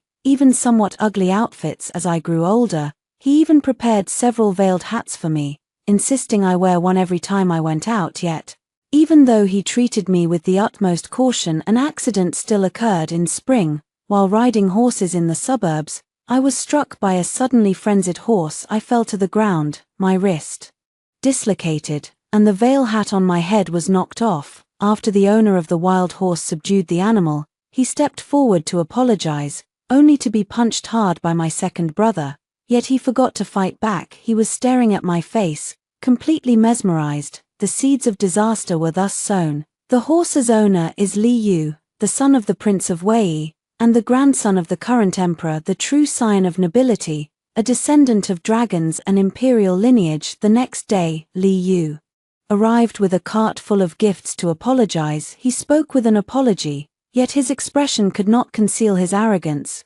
repeatedly stating the desire to meet me in person to express apologies. The Marquis and his wife negotiated with him for a long time, but seeing that they were unyielding, the man's eyes narrowed, and his true intentions were revealed. After catching a fleeting glimpse of the fourth young lady yesterday, I have been unable to eat or sleep in peace. Such a celestial beauty. Startled by my horse, it must be a fate bestowed by heaven. I have the intention to ask for the fourth young lady's hand as my concubine. What does the Marquis and his lady think of this? The Marquise refused Li Yu's request on the grounds that I had not yet reached the age of capping. This person, however, refused to give up. Fourth Miss will be coming of age soon. It's only a few days away. I can wait. My daughter is still young, and I have no intention of letting her marry so early. The heir is a dragon among men, and she is not worthy of him. I hope the heir will be understanding. The words of the Marchioness were a clear and outright refusal. Yet Li Yu was not angered. He only smiled with a dark and sinister expression. What I, the heir, desire, I have never failed to obtain. She's just a daughter born to a concubine. Being my consort is already an honor. Since you refuse the toast, you'll have to drink the penalty. Don't blame me for turning my back on you. There will come a day when you beg me to take your daughter. When the servant summoned me to the ancestral hall, I had already learned everything that had happened in the front hall. The Marquis and his wife stood at the head of the ancestral hall, Their faces equally grim. My second brother stood rigidly before them, his back stiff. Seeing that I had arrived, the Marchioness sternly shouted, "Kneel down." I instinctively bent my knees and knelt, but before my knees even touched the ground, the Marchioness roared at me, "Get up, you are not allowed to kneel." The second brother knelt straight down, his expression filled with remorse. The Marquis's wife pointed at him. "Do you know your mistake?" "I know my mistake. Mother, where did you go wrong?" "Wrong in not gouging that bastard's eyes out right then and there." Slap! A sharp crack of the whip echoed. A crimson welt immediately appeared on second brother's back. "How dare you? Li Yu is of imperial lineage. Do you not want to live, or do you wish to implicate the hundreds of people in this household? Besides, what is the mistake?" Sweat the size of beans rolled down second brother's forehead, but he gritted his teeth and did not cry out in pain. "The mistake lies in failing to protect my sister, allowing her to fall prey to the covetous eyes of villains. What should be done then?" "I will accept whatever punishment mother deems fit." The Marchioness's eyes reddened at the corners as she raised her whip and pointed it at him. "Good, you still have some of the spirit of a son of the Zhao family. I sentence you to 10 lashes. Do you accept this punishment?" "My son accepts." I listened with bated breath. After 10 lashes, second brother would likely be beaten to a bloody pulp. Without thinking too much, I hurried forward to shield second brother. "It's all Songha's fault. I shouldn't have pestered second brother to take me out. If I hadn't been so willful, I wouldn't have brought trouble to the family. Please, madam, don't punish my brother, punish me instead, Lady Hu. This is not your fault, step aside." I shook my head. "Even if it's not my fault for being too playful, it's my appearance that caught the eye of Prince Li." Lady Hu's tone was unexpectedly calm. "A woman's appearance, whether beautiful or plain, is a gift from her parents at birth. If it attracts the covetous gaze of others, that is the fault of the covetous, not yours. But as your elder brother, I failed to protect you, allowing you to suffer this unwarranted calamity. I deserve to be punished." "Step aside." Second brother still received 10 lashes. Madam struck with great force, leaving his entire back a bloody mess. My heart ached with both sorrow and guilt. I hadn't cried in 10 years, but at this moment, my eyes turned red. Second brother was in so much pain that he lay on the bed, not daring to move. Hearing my sobs, he panicked and raised his hand to wipe away my tears. Don't cry, my little ancestor. Mother's punishment was already light. If father had been the one to do it, I'm afraid I would have lost half my life. It was my fault to begin with, so why are you shedding golden tears over it? I want to say it's not his fault. The lady is right. The one who covets is despicable. What does it have to do with him? If Li Yu ever falls into my hands one day, I will repay him 1,000-fold for the suffering my second brother endured today. He is determined to deal with the Marquis's household. Since that day, the Marquis's household has been plagued by one storm after another. First, they were accused of their servants injuring people outside. Then, disputes arose over their landholdings. But the most serious of all was the emperor, at his advanced age, suddenly deciding to reopen the investigation into the former crown prince's rebellion case. It involved the Marquis of Dingbei. The current emperor has 4 sons. The eldest prince was the former crown prince who was executed for treason. It is said that the former crown prince was exceptionally talented and strikingly handsome, and was the emperor's most beloved child. After the rebellion incident came to light, the former crown prince and his wife and children committed suicide out of guilt. The emperor was deeply grieved and, in his immense sorrow, did not conduct a thorough investigation. Since then, the emperor has never appointed another crown prince. The remaining 3 princes were granted titles: the Prince of Xiong, the Prince of Wei, and the Prince of Chu. Now that the emperor is advanced in age, revisiting the past serves both as a warning and as preparation for appointing a new crown prince. This matter has brought to light many hidden connections. Some claim that Marquis Dingbei, Zhao Tianfang, was closely associated with the former crown prince when he was managing flood control in Jiangnan, and his wife was as close as sisters with the former crown princess. Of course, this matter involves a wide range of interests. The true target of the person behind it seems to be Prince Xiong, who has recently gained significant momentum in the struggle for the throne. The Dingbei Marquisate is merely collateral, however.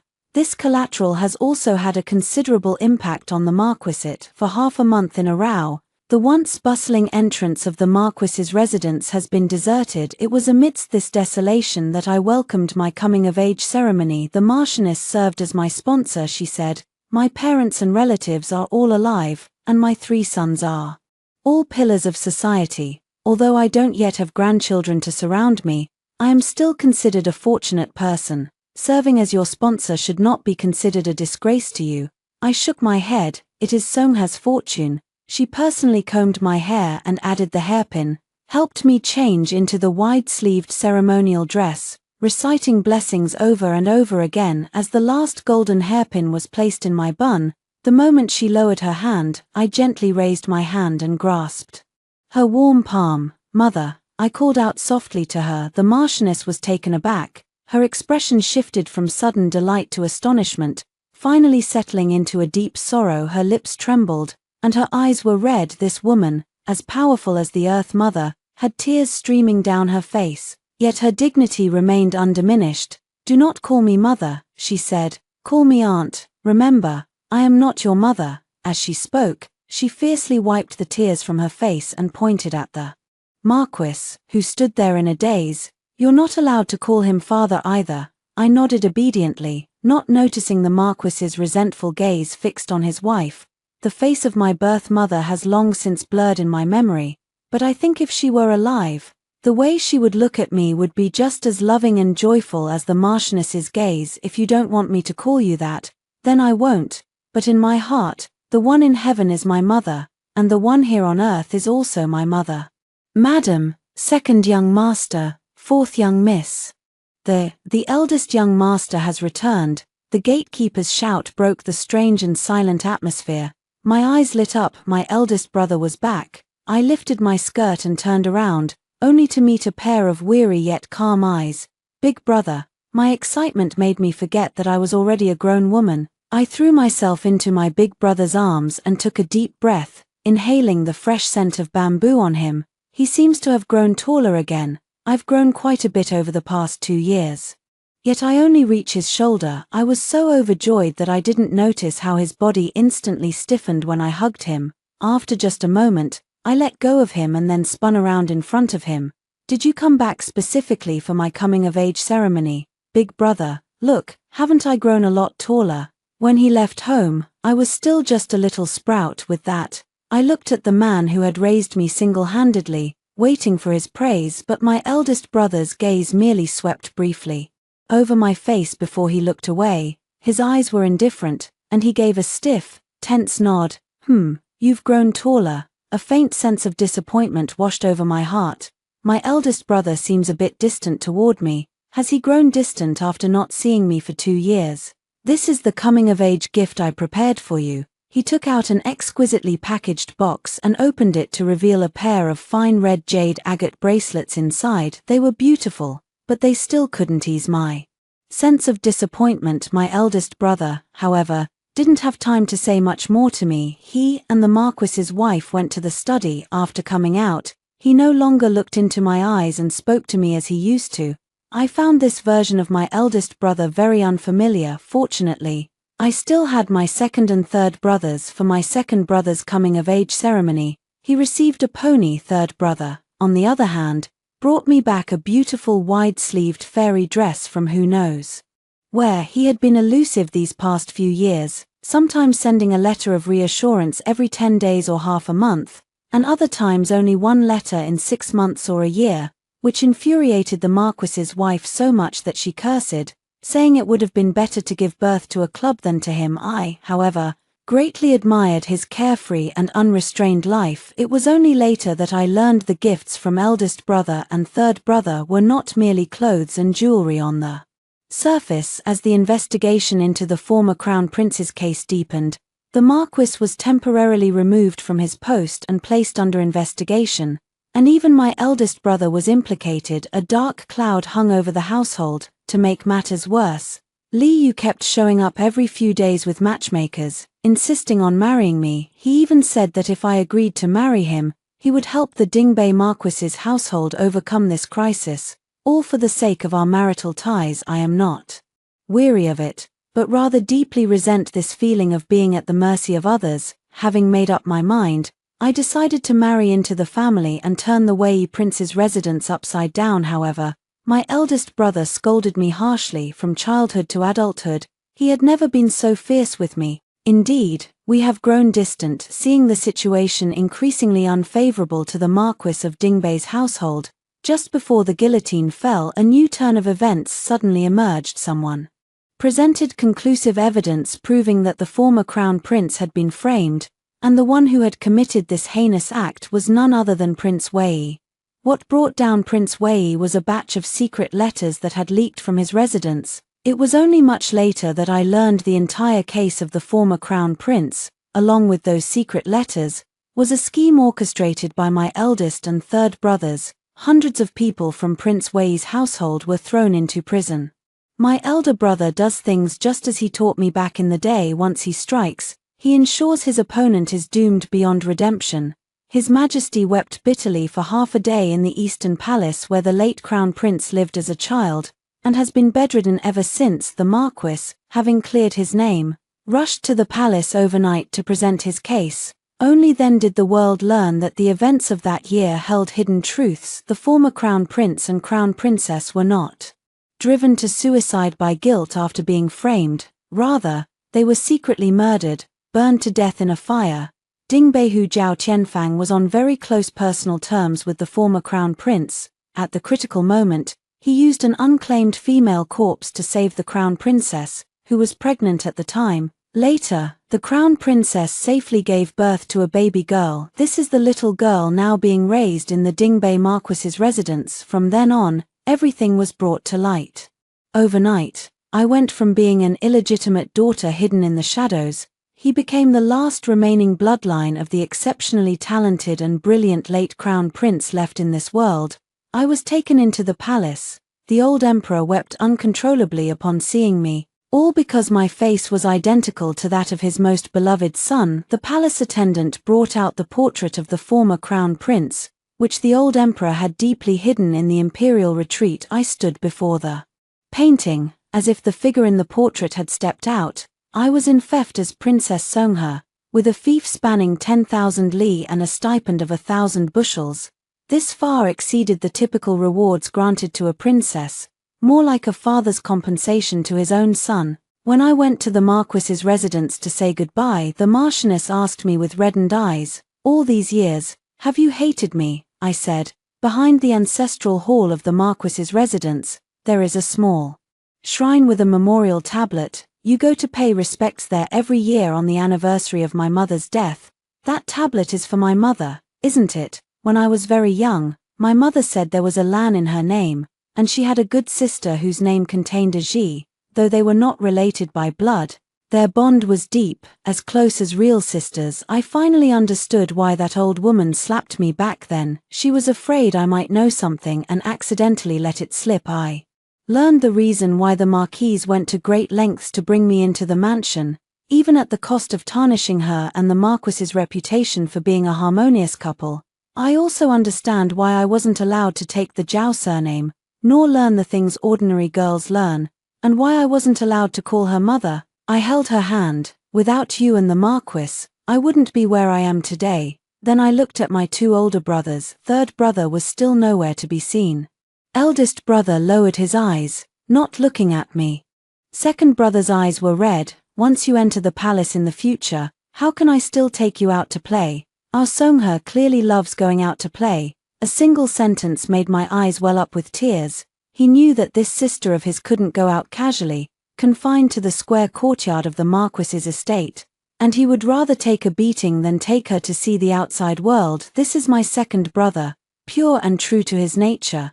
Don't worry, once I enter the palace, I will still come to see you often, second brother. After giving my elder brother one last deep look, I finally boarded the carriage. Once you enter the palace gates, it's as deep as the sea. I ended up breaking my promise after all. Every day, there were endless rules and intricate court etiquette waiting for me. Although, out of respect for the emperor, no one dared to make things difficult for me. But I live in great loneliness.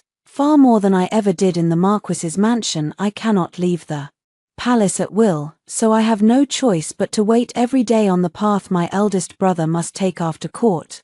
After he returned for my coming-of-age ceremony, he stayed in the capital and has since gained the Emperor's great favor, but he always treated me with indifference, no longer as free and easy as before. In the second year of entering the palace, the Northwest launched a large-scale invasion. By this time, His Majesty was already terminally ill and had become superstitious about a so-called celestial master who had entered the palace from the common folk.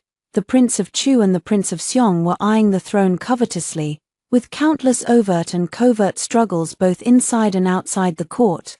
After suffering successive defeats, the Great Qi proposed peace talks. The Tartar envoy demanded that the Great Qi offer a princess for marriage to demonstrate sincerity. The emperor's own daughters were either already married or too young. As for the daughters of the princes, under the protection of their parents, naturally none were willing to be sent away for marriage. After much deliberation, the heavy responsibility of the marriage alliance fell upon my shoulders. However, the aging emperor, now in his twilight years, firmly forbade me from marrying into the Northwest and instead dispatched the nearly 50-year-old Marquis of Northern Pacification to the front lines to confront the enemy. The Marquis took my second brother with him to the Northwest. Before their departure, I went to see them off. Second brother sat on his horse, smiling to reveal his white teeth. He said, "Songhe, your brother won't let you go for a political marriage." I looked at him with reddened eyes, not knowing why. So many times,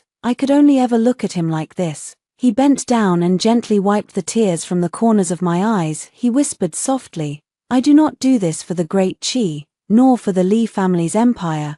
I do it only for my Songhe, my princess." His gaze was fervent, unexpectedly piercing straight into my heart, stirring countless ripples. Then, with a resolute expression, he rose and sat upright on his horse, turning to look at my elder brother beside him.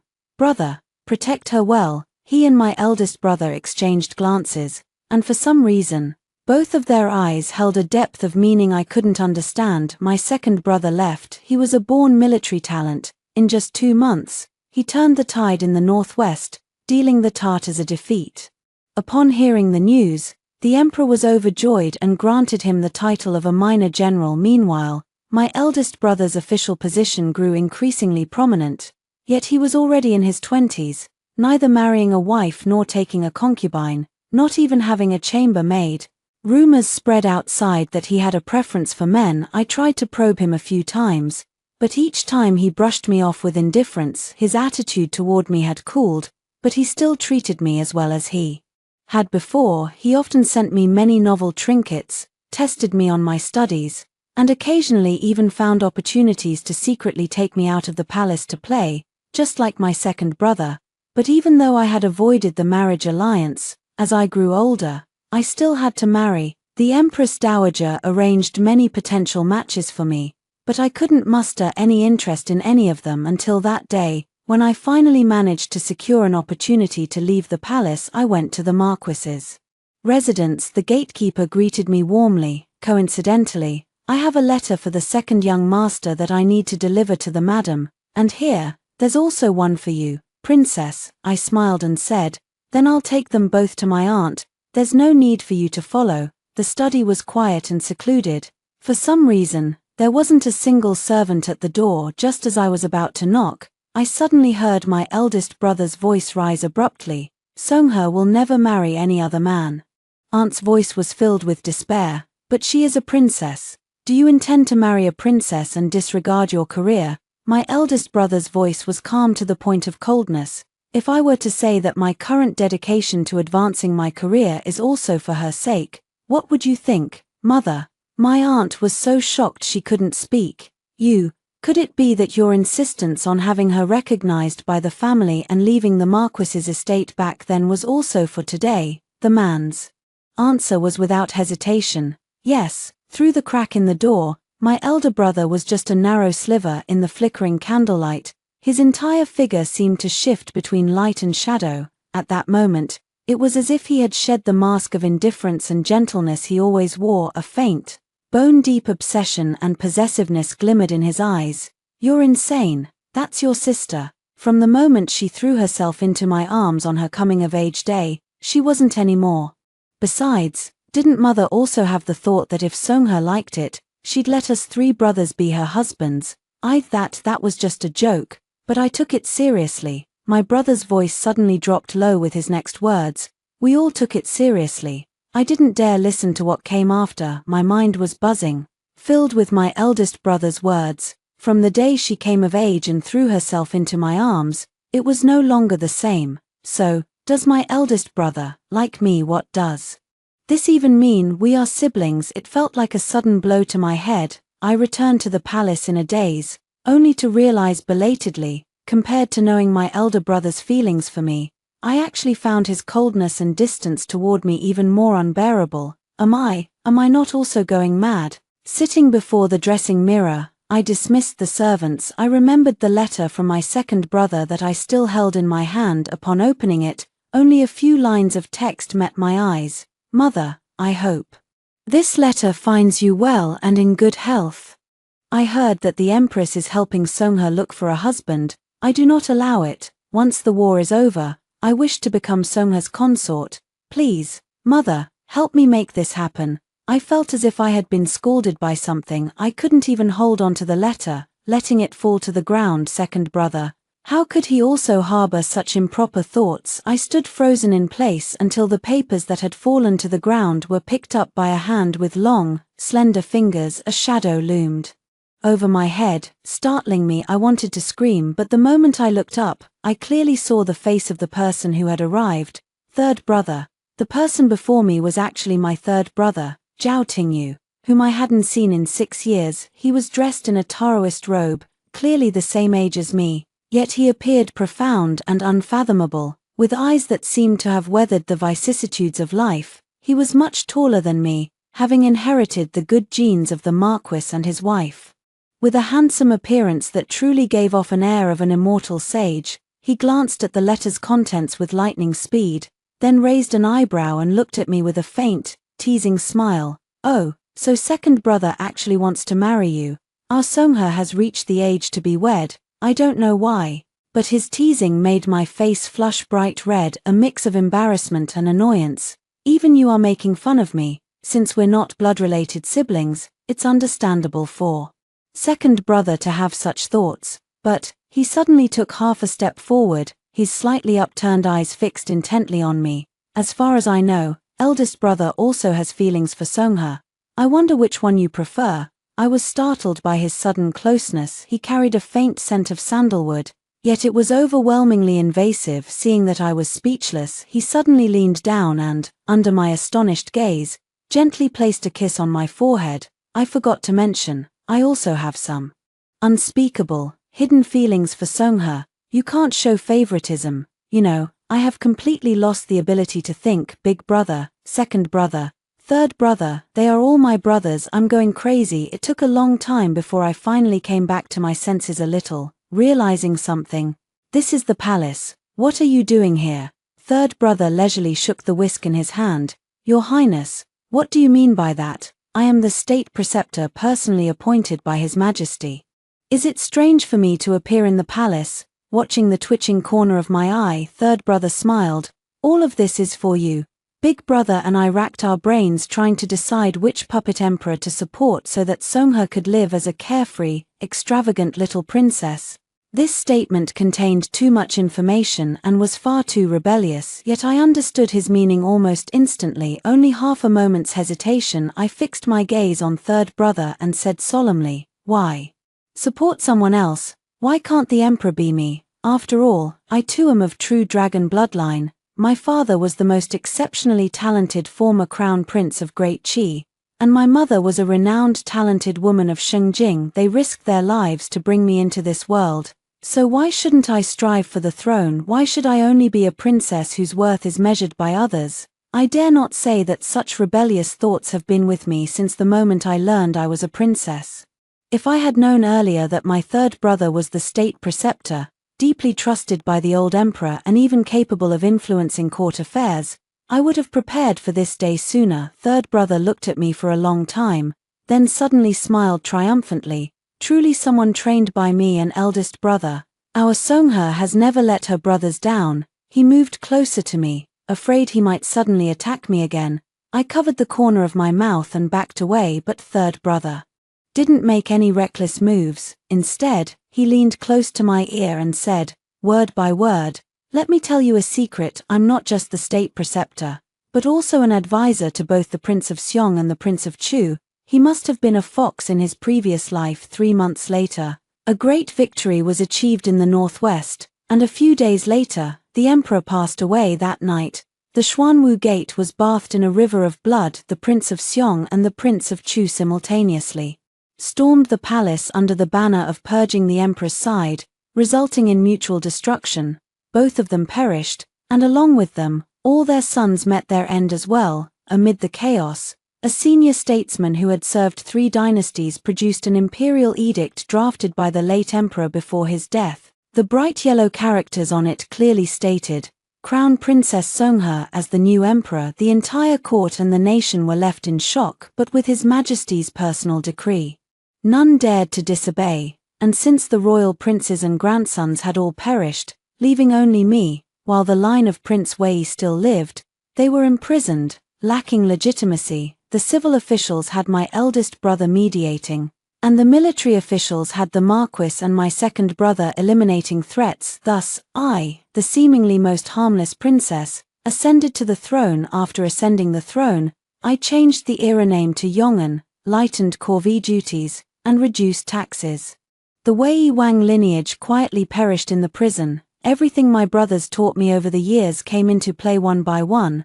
After the initial years of chaos, my imperial throne gradually stabilized, with court officials showing affection and the people offering their support. I stand at the pinnacle of power, yet, every day, in the court and behind the scenes, I am always watched by 3 pairs of wolf-like eyes: the head of the civil officials, the head of the military officials, and the state preceptor who often sneaks out of the palace to swindle and deceive. Today, who will your majesty favor?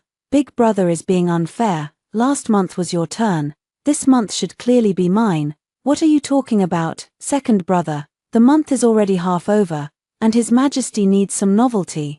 Both of you older brothers are really shameless. I think His Majesty has been overworked lately. Today, it's better to let me help him strengthen his body so he can handle official duties more effectively. Get lost. You're the most shameless of all. After hearing the 2 stories above, what are your thoughts? Feel free to share your opinions in the comments section. Looking forward to hearing from you. If you liked this story, don't forget to like it, share it, and subscribe to my channel. See you next time.